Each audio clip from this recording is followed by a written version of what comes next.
Dragon is in countdown. Falcon 9 is in startup.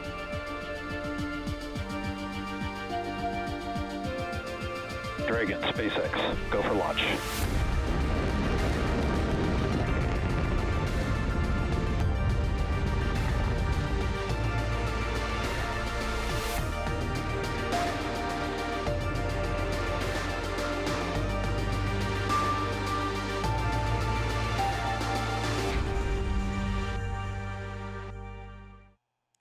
You are looking live at Launch Complex 39A at Kennedy Space Center. In just over 20 minutes, this Falcon 9 rocket will lift off, carrying the 28th commercial resupply services mission from both NASA and SpaceX to the International Space Station. Good morning, and welcome to live coverage of the SpX-28 launch. I'm NASA's Jasmine Hopkins.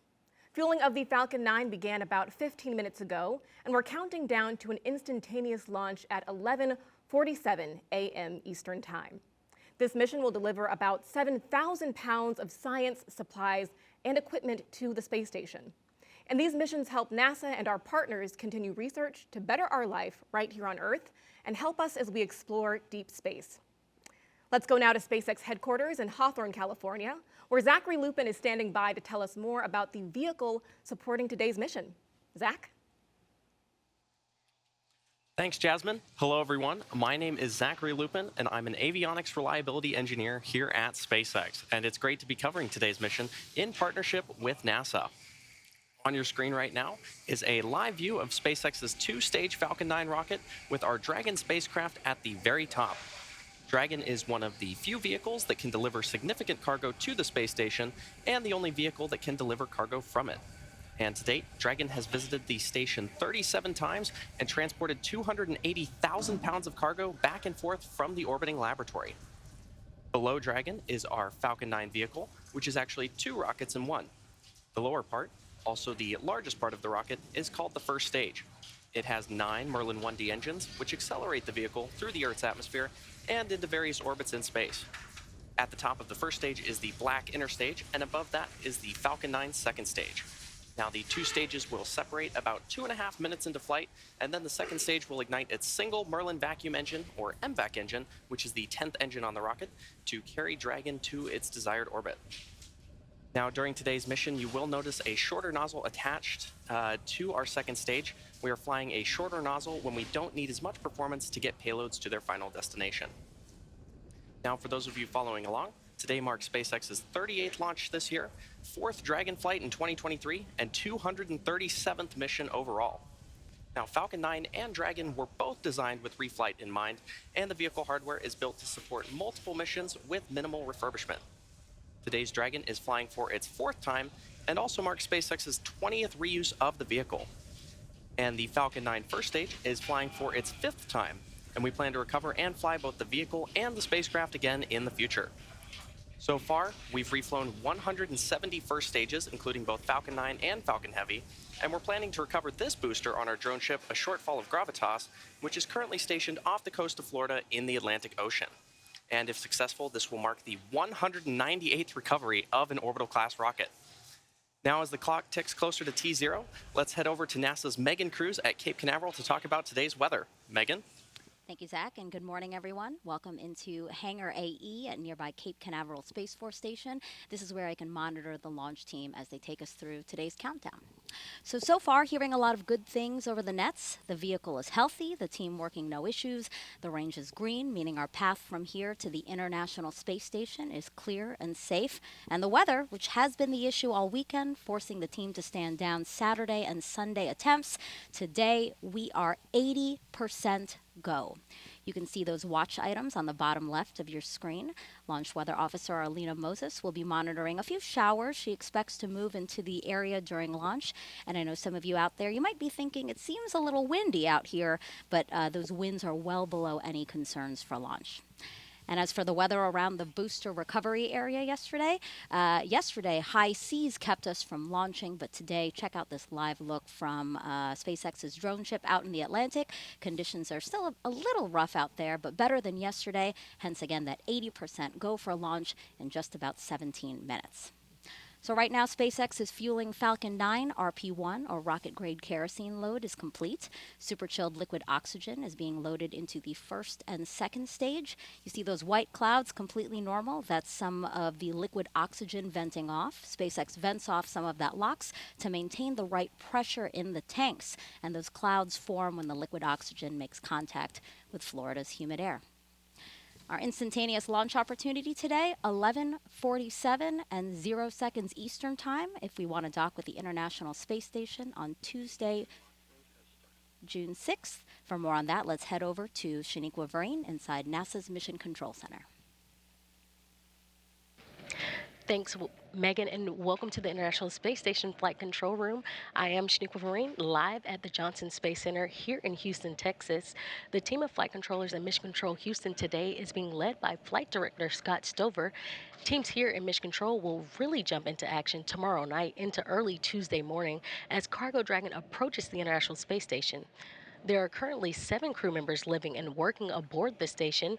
Expedition 69 consists of NASA astronaut Frank Rubio, Dmitry Petelin of Roscosmos, Sultan Anayati from the United Arab Emirates, Woody Hoberg and Stephen Bowen of NASA, Andrei Fedyayev, and Commander Sergei Prokopyev of Roscosmos. As Cargo Dragon approaches the International Space Station in the morning hours of June 6th, NASA astronauts Frank Rubio and Woody Hoberg will be monitoring the arrival from the station's cupola. Cargo Dragon will remain attached to the International Space Station, its zenith port of the Harmony module, for about 1 month, being one of 2 Dragons joining Crew Dragon Endeavour before being packed up with critical science and supplies that will splash down off the coast of Florida for that science to be analyzed back here on Earth. Everything is still a go from the Mission Control Center here in Houston, and we're looking forward to welcoming another Dragon to the International Space Station. So for now, we'll head back out to Kennedy. Jasmine?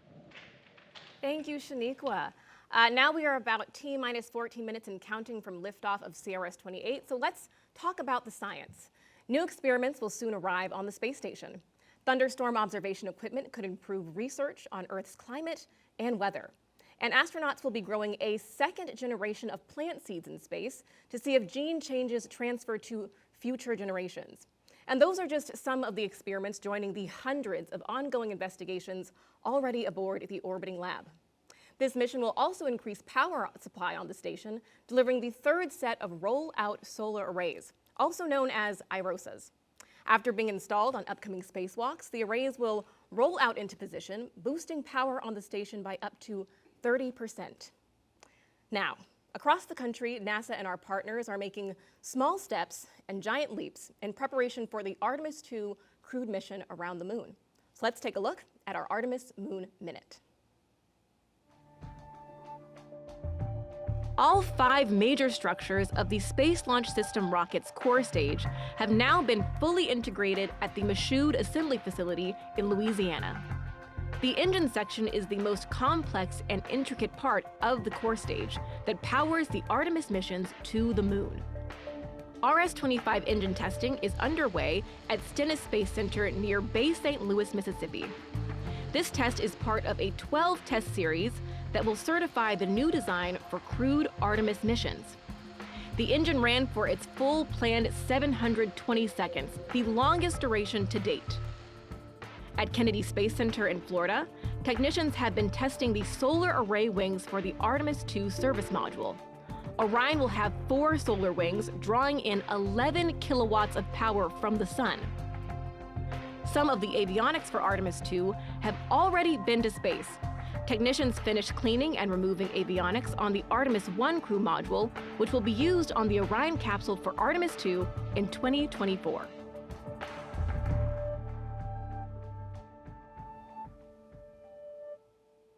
Now we are at T-minus 12 minutes and counting from the liftoff of the 28th Commercial Resupply Services mission from both NASA and SpaceX to the International Space Station. So let's bring back Zach now to tell us more about Dragon's flight history.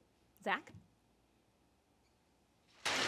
Thanks, Jasmine. For those of you following along, you'll know that it's already been a very busy year and couple of weeks for Dragon vehicles at the International Space Station. CRS-28 marks SpaceX's 4th Dragon mission of 2023, following the launches of Crew 6, CRS-27, and AX-2. The Dragon spacecraft supporting today's mission will be joining Crew 6 and Dragon Endeavour, which have been on station since March. Now, in order to make room for AX-2 and CRS-28 at the Harmony Zenith port on the ISS, the 4 members of Crew 6 underwent a port relocation on May 6th. And put another way, Dragon moved parking spots to make room for the incoming Dragons. A few weeks later, on Sunday, May 21st, Dragon and the crew of AX-2 lifted off from historic Launch Complex 39A at NASA's Kennedy Space Center and arrived at station about 15.5 hours later. And this is Dragon's fastest launch to docking time for a human spaceflight mission.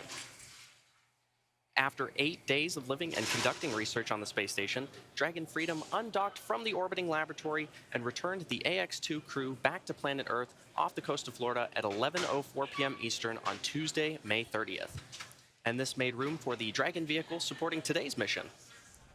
From the beginning, Dragon was designed to fly cargo and humans to and from space. And since Dragon's first visit to the space station in May 2012, we've come a long way. In that time, as I mentioned earlier, Dragon has visited the ISS 37 times, and 9 of those missions carried crew. In fact, the first time Dragon flew people was just about 3 years ago with SpaceX and NASA's Demo 2 mission to the space station. NASA astronauts Bob Behnken and Doug Hurley took the first flight on Dragon on May 30th, 2020, returning human spaceflight capabilities to the United States for the first time since the space shuttle retired in 2011. The launch of Demo 2 also marked the first time in history that a commercial company successfully took astronauts to orbit. And since then, SpaceX has launched a total of 10 human spaceflight missions to space. And to help enable greater flexibility for future Dragon missions, SpaceX is preparing our neighboring pad, Space Launch Complex 40 at Cape Canaveral Space Force Station in Florida, to support both cargo and crew missions. As we fly more and more people to and from space, human spaceflight becomes more accessible and creates more opportunities for humanity to become a spacefaring civilization. And now I'll turn it back to Jasmine at KSC to take a look at one of the payloads flying on today's mission. Jasmine? Thank you, Zach. One experiment on CRS-28 could be used to predict your risk for certain diseases, aging, and how our bodies heal. Earlier this week, I got the chance to speak with the brains behind Genes in Space 10. Joining us now is Christine Anwaha, a high school student from East Chapel Hill, North Carolina. Welcome, Christine. Thanks for having me. Of course, happy to have you here. So can you tell us a little bit about how you're feeling a high school student with your experiment heading to the International Space Station? It's honestly a dream come true. This idea started off originally in my head, and now it's going to be a reality pretty soon, so I'm really excited. Of course, we love that excitement, Christine, and we cannot wait to see your dreams realized. Can you break down what is the Genes in Space 10 experiment? The experiment involved telomeres, and these are the repetitive sequences that cap the ends of our chromosomes. On Earth, telomeres normally shorten as we age, but for astronauts in space, they actually appear to get longer. And so with that, I developed an experiment to see if that process could be linked to the activity of stem cells. Now, in the development of that experiment, something really important was measuring telomere length. But it turns out that isn't something that can really be done on the ISS. Instead, experiments involving DNA length measurement need to be sent down to Earth, and that costs time and resources. So with that, the Genes in Space team and I got thinking, what if we developed an experiment that could help address that? And so we developed an experiment that will allow astronauts on the ISS to detect the 4-fold difference in DNA length. And so with that, it opens the door up for more kinds of research to be done on the ISS, such as into genetic monitoring, because being in space makes you more prone to genetic mutations. So that's something that can help with that. Also opens the door up for more research into telomeres to be done, and even broader. Christine, that is so exciting. And your experiment was chosen out of over 600 applications. So what advice do you have for students who are also interested in this opportunity? Yeah, I would just encourage other students to just explore their passions in space biology and pursue it as best as you can. That's what I did, and it led me to where I am here. Exactly. Very excited to have you here. And tell me, what are your plans after high school? I mean, you've got some great things on the horizon, right? Yeah, so in the fall, I'll be headed off to UNC Chapel Hill. I'm planning on studying either biology or biochemistry, and I'm really excited to get more involved with biological research in the future, especially space biology. Of course. Thank you so much for joining us today, Christine. Thanks for having me. Thanks again to Christine for speaking with us. And she is not the only student experiment going up on CRS-28. STEM engagement is very important to us here at NASA for the future of the Artemis generation. All right, now we are just about 7 minutes and counting until liftoff of CRS-28. So let's bring back Megan here on Florida's Space Coast and Zach live at SpaceX headquarters in Hawthorne, California, to walk us through the final moments of the countdown. Take it away. Thanks, Jasmine. It's T-minus 6 minutes and 50 seconds, and the SpaceX team is currently working no significant issues, and the vehicle is healthy. Weather is currently 80% go, and the range is ready to support today's mission. At this point, Rocket Propellant 1, or RP-1 fuel, is completely loaded on the second stage and nearly complete on the first stage. Liquid oxygen, or LOX loading, is currently underway on both stages and will complete at the T-minus 2 minutes mark to launch. We're also loading helium gas into both stages. Falcon 9 uses helium as a pressurant to backfill the propellant tanks as LOX and RP-1 are consumed by the Merlin engines during ascent. Helium load began before the broadcast went live and will continue to top off until about a minute and a half before launch. And about 40 seconds ago, SpaceX performed the engine chill. That's when the team flowed a small amount of the super chilled liquid oxygen into the Merlin engine's turbopumps. They're basically prepping the propulsion system for the full flow of liquid oxygen. By doing this, they avoid a thermal shock to the system, ensuring engine startup Stage 1 goes fuel well. load is complete. And you heard that call out for stage 1 fuel load complete. Now, Dragon also began its startup sequence at T-minus 35 minutes when it coordinated timing with Falcon 9. The spacecraft is currently undergoing vehicle health checks. It will enter terminal count at T-minus 5 minutes, with the next big step just a minute before liftoff, when Dragon will transition to internal power.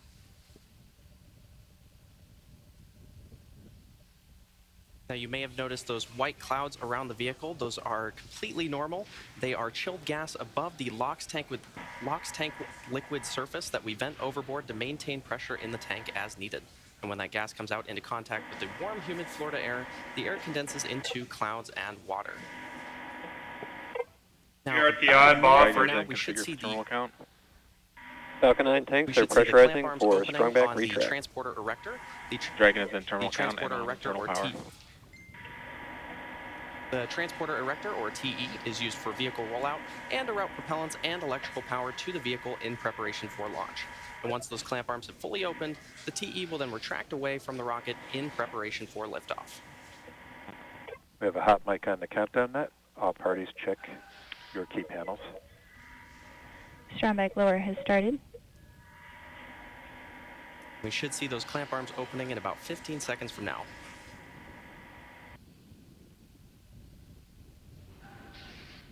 Now, those clamp arms are located just below the trunk of the vehicle, which is beneath the Dragon spacecraft.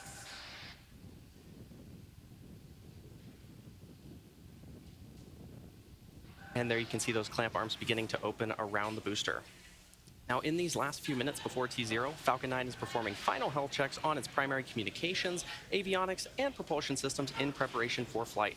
And we may hear callouts that engines are sufficiently chilled as we get a little closer to liftoff. Clamp arms should be fully open, and the transporter erector, that strong back, is going to recline away from the rocket.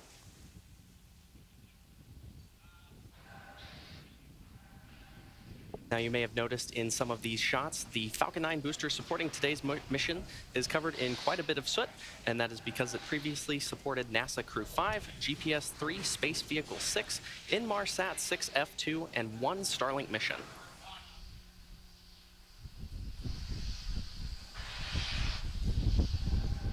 And you can see that strong back slowly reclining away from the vehicle. Stage 1 LOX load is complete. This launch will bring about 7,000 pounds of hardware, crew supplies, and science to the space station. One research project will study the effects of space on human DNA. Another will study the effects on plant DNA. Findings from both could help us advance things here on Earth, but also prepare us for future, farther missions into space. And Dragon will be docked to the space station for about a month before returning home. Now, checkouts of the second stage thrust vector control actuators are now underway. This is often referred to as an engine wiggle test. This is when SpaceX moves the thrust nozzles slightly to make sure the guidance hardware is ready for flight.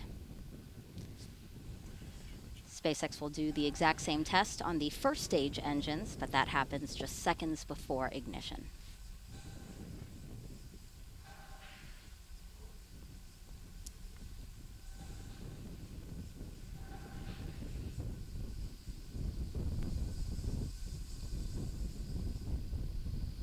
Now, Dragon is also performing its final health checks to make sure all of the vehicle's primary systems are ready Stage for its 2 lock rendezvous load is with the complete. International Space Station. Dragon is And in there's that auto call out idle. that stage 2 LOX loading is complete. That wraps up propellant loading for both stages of the Falcon 9. And as I mentioned earlier, you may have seen those white clouds around the vehicle. Ground gas Those clouds closeout. you see are the chilled gas above the LOX tank liquid surface that we vent overboard. And when that gas comes out in contact with the warm Florida air, the air condenses into clouds and water. Now Dragon is about to transition into internal power. Also Falcon 9 computers will then enter startup mode, which is when the Falcon 9 flight computers take control of the countdown, guiding the rocket through the last seconds before liftoff. You should hear a call out about startup shortly. Falcon 9 is in startup. Dragon is in countdown. Both stages are now pressurizing for launch. At T-minus 45 seconds, we'll hear the SpaceX launch director verify go for launch. Go for launch. There you go. And at launch, the International Space Station will be flying 260 miles over the North Atlantic, south of St. John's, Newfoundland. T-minus 30 seconds.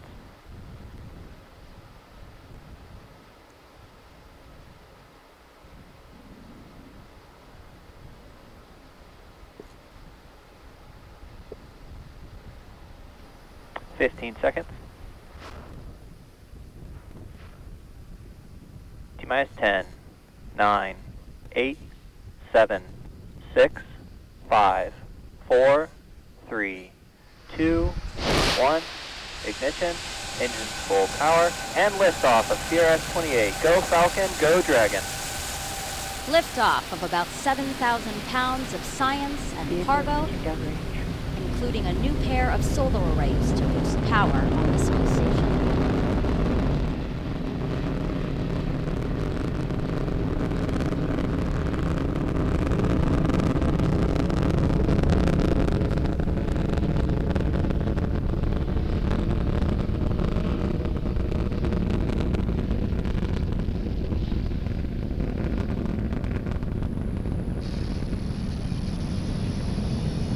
At T plus 40 seconds, Falcon 9 has successfully lifted off from historic Launch Complex 39A in Florida. And we're now coming up on max Q in about 20 seconds from now. And this is the point of maximum aerodynamic pressure that the vehicle will go through during its flight. Falcon 9 is supersonic. And there's that call out that Falcon 9 is supersonic, traveling faster than the speed of sound.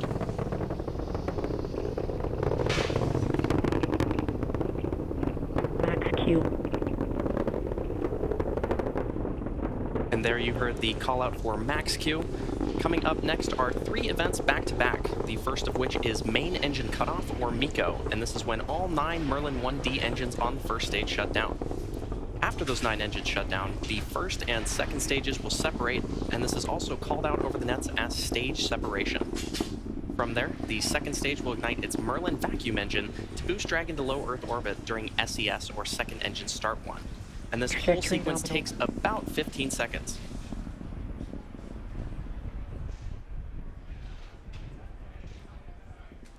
Should be expecting that call out for main engine cutoff in about 40 seconds from now.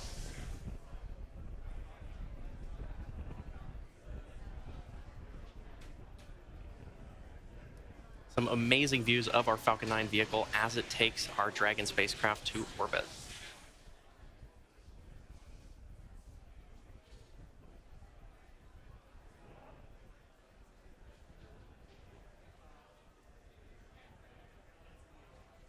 And in just about 10 seconds, we should see that main engine cut off.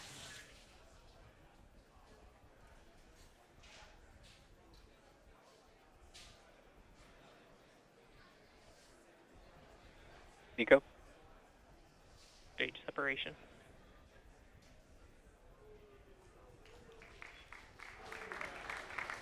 In vac ignition. And there you heard those callouts and probably saw on your screen, main engine cutoff, followed by stage separation, and then second engine start 1. As I mentioned earlier, we're flying an MVAC nozzle, a shortened MVAC nozzle on our second stage.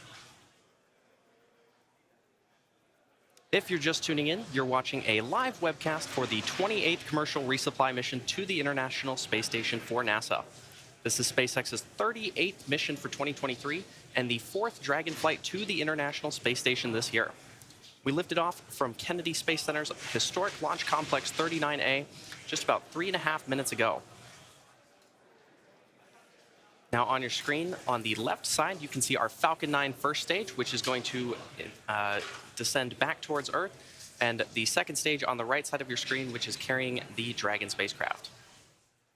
Now, as a reminder, today's mission marks the 5th flight for this Falcon 9 booster.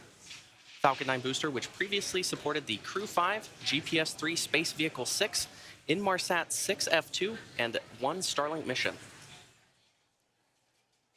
In order to make its way back to our drone ship, a shortfall of gravitas, the Falcon 9 first stage has 2 more burns to execute. The first is the entry burn, where 3 of the Merlin engines will reignite. This helps slow the stage down as it re-enters the upper part of the Earth's atmosphere. The entry burn is followed by the landing burn, and this is a single engine burn that brings the vehicle's speed down rapidly in order to land on the drone ship. Now, occasionally with the Falcon 9 first stage on the left side of your screen, you may see some small white puffs, and those are nitrogen gas bursts that are used for attitude control. You can also see there on your screen a pair of the hypersonic grid fins. Falcon 9 is equipped with 4 of these grid fins, which are comprised of titanium, and they are positioned near the top of the first stage. Once in the atmosphere, stage 1 is only using the grid fins for steering as it makes its return to Earth. And these grid fins orient the rocket during re-entry and guide the rocket during its descent.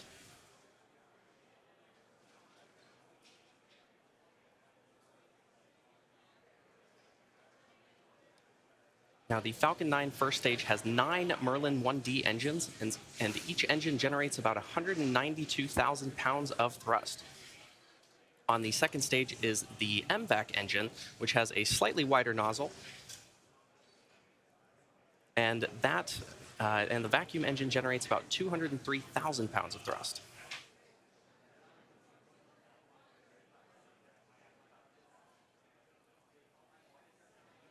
Next major milestone is going to be the first stage entry burn, which will take place just over a minute from now.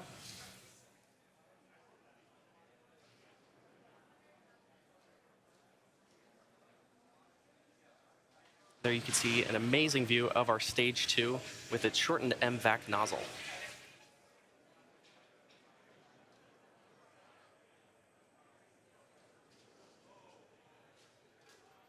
The Falcon 9 first stage, which is not currently on your screen, has reached apogee and is now beginning its descent back towards Earth. The second stage is continuing to take our Dragon spacecraft to orbit.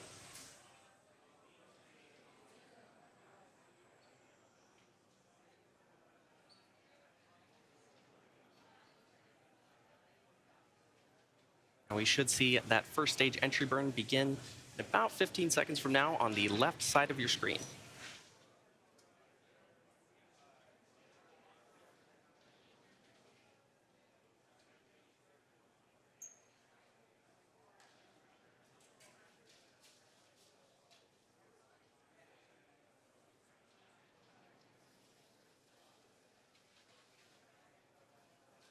Stage 1, STS has safed.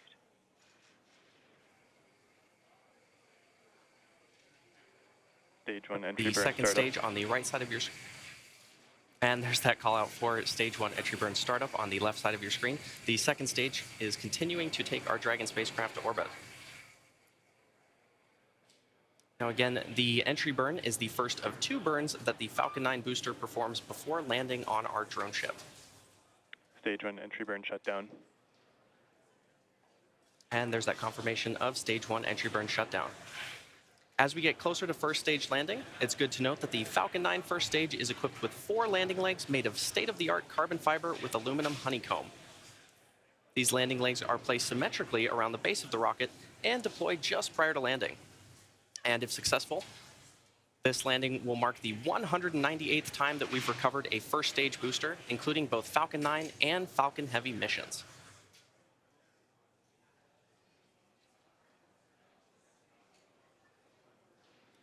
We are about 25 seconds away from that landing burn beginning.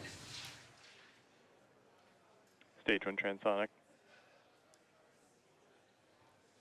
Now, as the rocket descends through the Earth's atmosphere, this really puts deceleration into perspective. In the span of less than a minute, we'll have reduced from twice the speed of a jet all the way down to 0 as the rocket lands. And as Falcon lands, we may also hear a call out that the second engine will shut off around the same time.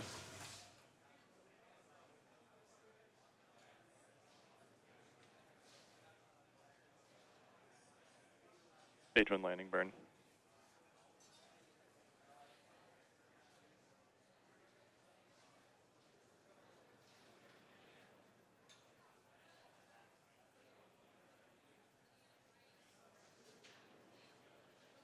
Landing link deploy.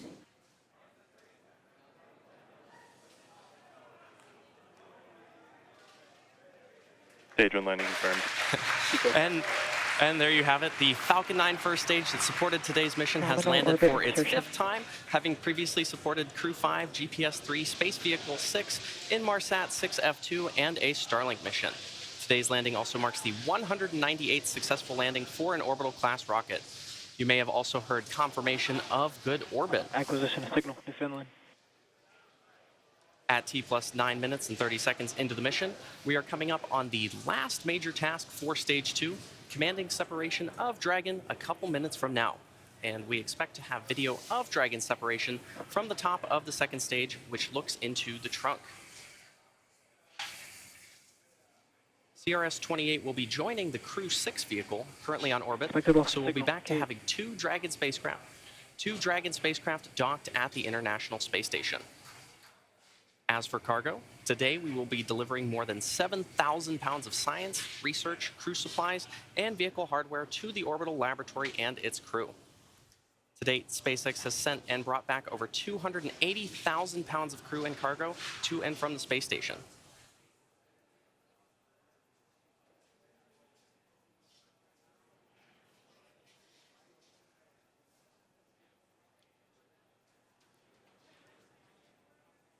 And we should be seeing Dragon separation about a minute and a half from now. As a reminder, this is the 4th flight for this Dragon capsule, having previously supported CRS-21, CRS-23, and CRS-25 to the space station. Today's flight also marks the 20th reuse of a Dragon vehicle overall. Now, Dragon has 16 Draco thrusters on board, each with the capability to deliver 90 pounds of force. There are 4 pairs of 3 thrusters spaced evenly around the capsule, as well as 4 forward bulkhead thrusters underneath the nose cone. Now, notably, today's Dragon does not have Super Draco thrusters, seats, or life support systems, as it's not carrying crew. And this saves on weight and space, and also allows for a faster refurbishment time.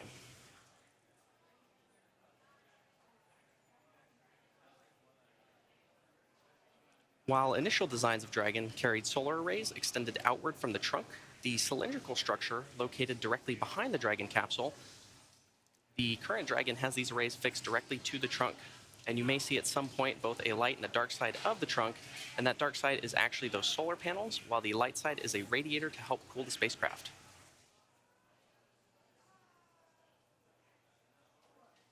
And speaking of solar panels, you can see on your screen right now the solar panels that we will install on the International Space Station. Once the Dragon capsule reaches the ISS, it will be able to autonomously dock using its navigation sensors, centerline camera, and light detection and ranging or LiDAR equipment. And there you can see on your screen Dragon separating from the second stage. Well, that's going to do it for me here in Hawthorne. The next milestone coming up is the Dragon nose cone opening sequence, which protects the docking ring and navigational sensors. And I'll toss it over to Shaniqua in Houston to talk us through it. Shaniqua? Thanks, Zach. Everything is still going well back here in Mission Control Houston.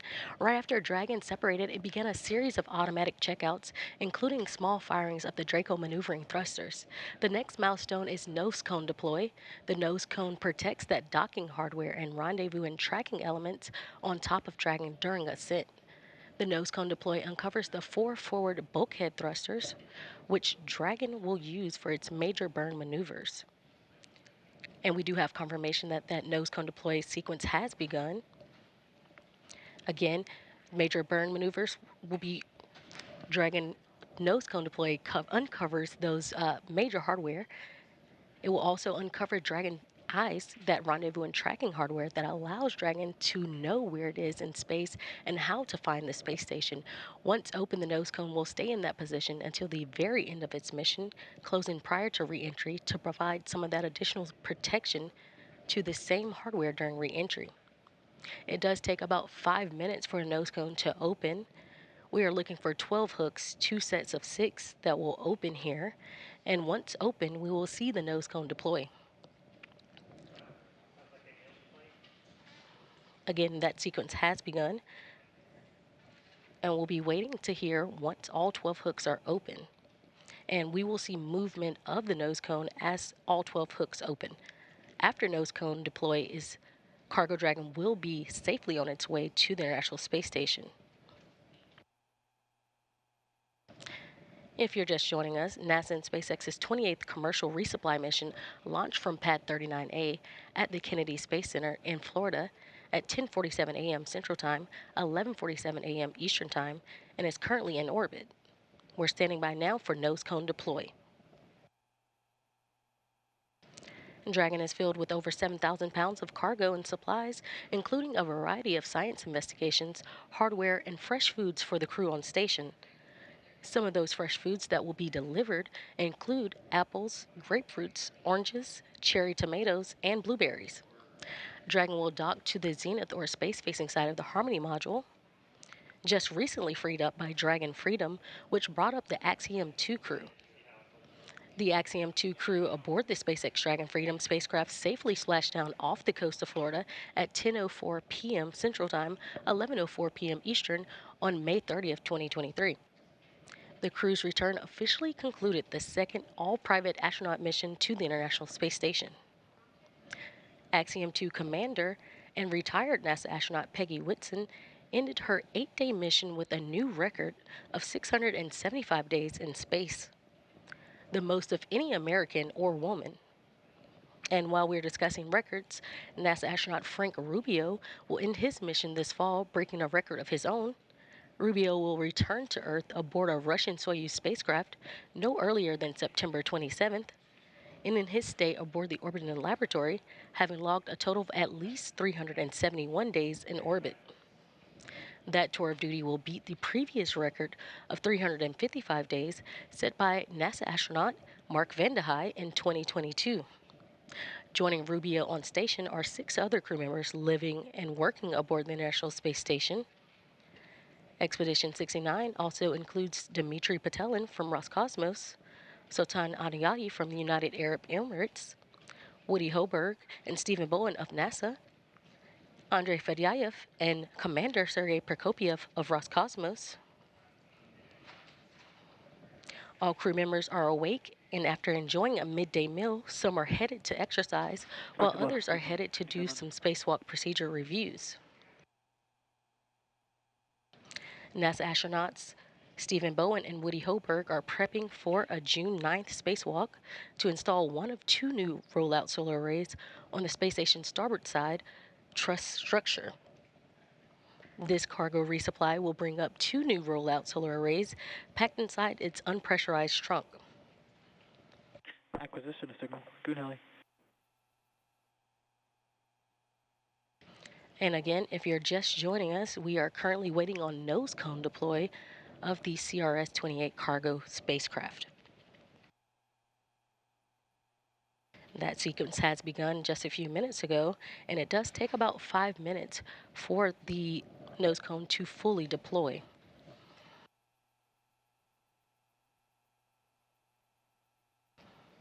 After confirmation of nose cone, that the nose cone has been deployed, we will have a special guest join me for a quick interview. He will talk a little more on what Dragon is bringing up and its benefits to the International Space Station.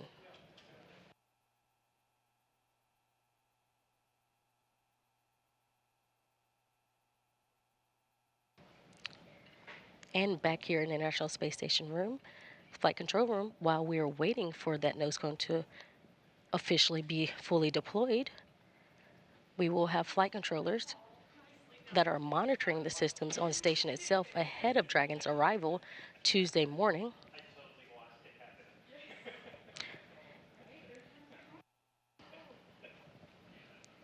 Again, once the nose cone is fully deployed, we will have Cargo Dragon on its way to the International Space Station. Once Dragon does cross that approach ellipsoid, which is that mythical sphere around the space station, flight controllers here in Mission Control Houston will begin joint operations with SpaceX teams in Hawthorne, California. Again, we will have NASA astronauts Frank Rubio and Woody Hoberg, who will be monitoring the approach and arrival of Dragon with a planned docking time on Tuesday morning at 4:50 a.m. Central Time, 5:50 a.m. Eastern Time. Once Cargo Dragon is docked to the station, Rubio and Hoberg will begin hatch operations to open the hatches between the International Space Station and Cargo Dragon.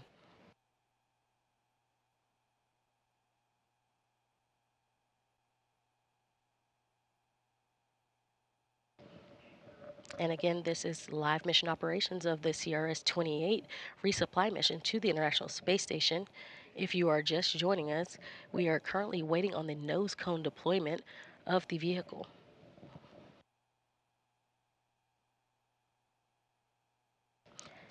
And we currently see that nose cone currently opening.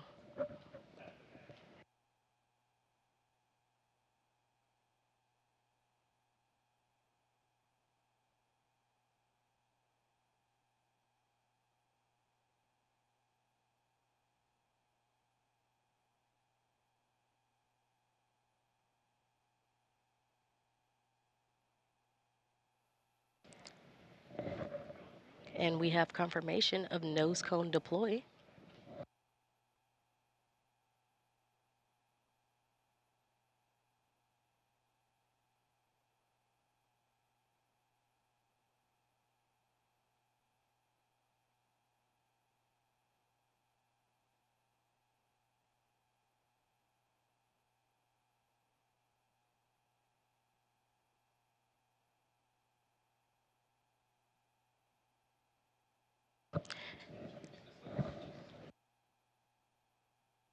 And there we have it. We have nose cone confirmation of deployment.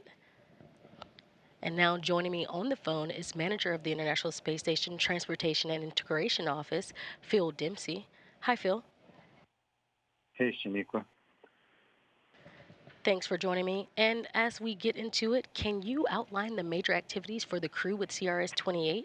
I know we talked some of what's being brought up, but can you go a little more in depth for us? Sure. During this mission, there's quite a bit of research that has to be done. So the crew will start, unloading the Cargo Dragon. There'll be actually quite a bit of research that's done in time to complete it and return those samples to the ground at the end of this dock mission.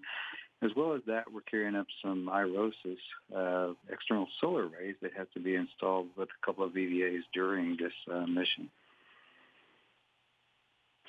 Of course, and these resupply missions, just like you mentioned, are delivering science, hardware, and other cargo to the station. I know one key delivery on SpX-28 includes a pair of ISS rollout solar arrays. Can you discuss what the plan is for these arrays and what the importance is for station? Yeah, absolutely. So as you know, the ISS program is extending operations to 2030. The robustness of the vehicle has been one of the key factors in our ability to do so. One thing we've seen is expected degradation of solar array performance over time. So these IROSIS will enable us to get back to beginning of life power levels. With this pair on the SpX-28 mission, we'll have augmented 6 of our 8 power channels further enabling the ISS program to continue full research utilization without interruption. That's why we're here in the first place. Thank you. And as always, I know it's a busy time aboard the International Space Station with cargo vehicles coming and going and multiple planned spacewalks. How complex will the next few months be for the station program and the global partnership? Sure. Well, as always, there's a lot going on. First we have the spacewalks to install the aerosas, which I just mentioned. Those are actually some of the most complex that our crew performs.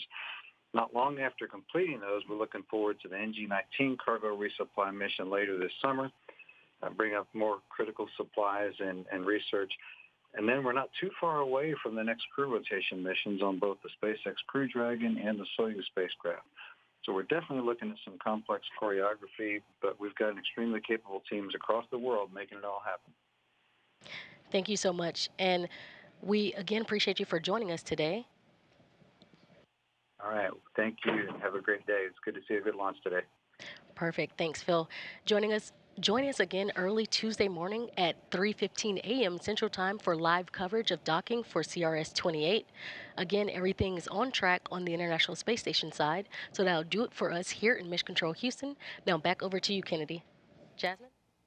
Thank you, Shaniqua. Yet another beautiful launch from Florida's Space Coast. And that's going to wrap up our launch coverage of the 28th Commercial Resupply Services mission from NASA and SpaceX. Thanks again for joining us, and we'll leave you with a replay of today's launch. Until next time, go NASA, go SpaceX, and go CRS-28.